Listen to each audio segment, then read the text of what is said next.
What's up, guys? What's up, guys? What's up, guys? So, Beauty and the Beast, Kong Skull Island, Logan, Episode 8, Last Jedi The teaser best trailer. love letters to Hollywood that we've This ever film seen. is a masterpiece. So, until the next time, goodbye.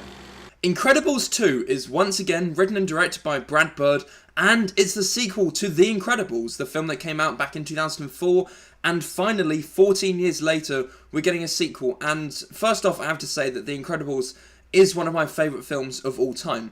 And the day before I went to see Incredibles 2, I rewatched The Incredibles, and I basically have no problems with that film. I still adore it. It has so many quotable lines, memorable scenes that I can quote all day.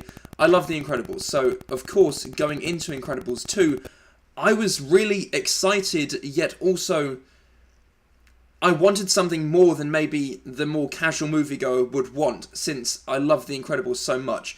So I am going to try to judge this film on its own, but I will also have to compare it somewhat to its predecessor, because with all sequels you have to see how they stack up to their predecessors. So, here we go. First off, I want to say that the animation is absolutely gorgeous. Compared to the original Incredibles, the animation has come on leaps and bounds. Pixar consistently improved the attention to detail, and just all the scenes flow seamlessly. There are no details that are left out. In all the action scenes, in all the regular scenes, just the attention to detail is staggering, and it feels like a live-action film. The attention to detail and the way that Brad Bird lights his animated films makes it feel like you're watching a live-action film. It's crazy the amount of effort that has been put into this film. Brad Bird also utilises the freedom that animation gives him so well.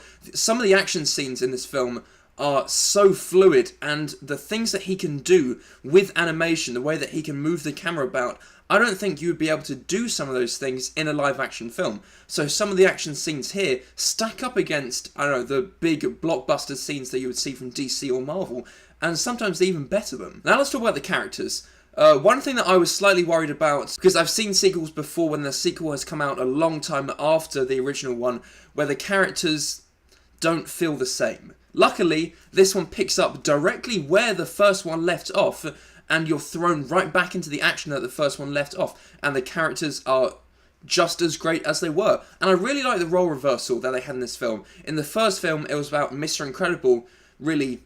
It was his film. He had to go through his character development. He had to realise that family was more important, and that was his arc in that film.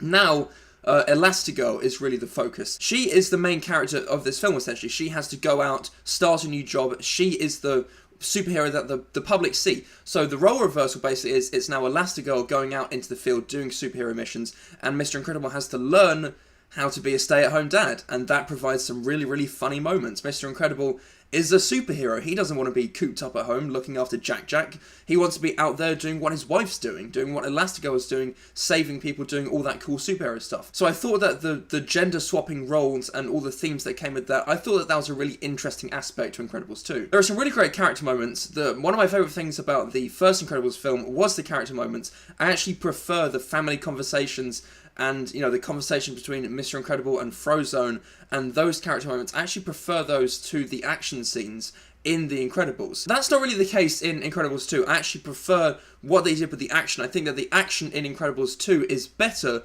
than the first Incredibles. However, despite there being some really nice character moments in Incredibles 2, I do prefer what they did with the characters in the first Incredibles. And that may be down to the fact that that was basically their origin story. This was the first time that we were meeting them, and now they have to try and find something new to do with these characters.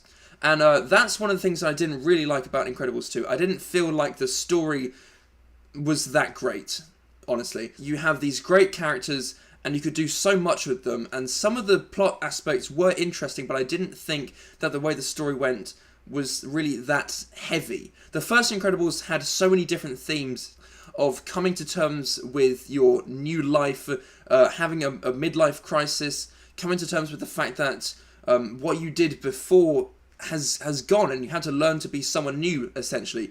The Incredibles, the first one that is, had so much going on underneath the surface, and one of my main problems with Incredibles 2 is that it feels somewhat slight. It doesn't feel like it has that much going on under the surface. It looks great.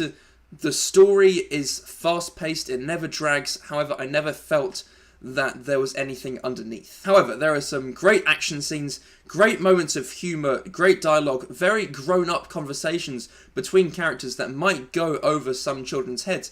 But Brad Bird, what he does so well in his animated films is that he provides things that adults can really latch onto. Adults can relate to The Incredibles so much because, you know, everyone at some point might go through a midlife crisis like Mr. Incredible. So everyone can relate to the themes that Brad Bird offers in his films. The villain in this film is the Screenslaver, and I thought that it looked interesting from the trailers that I'd seen, and it's funny. Before the villain is revealed, and of course I'm not getting into any spoilers, the Screenslaver is actually really interesting. There is a great amount of suspense about this character leading up to the reveal, and there are some great scenes.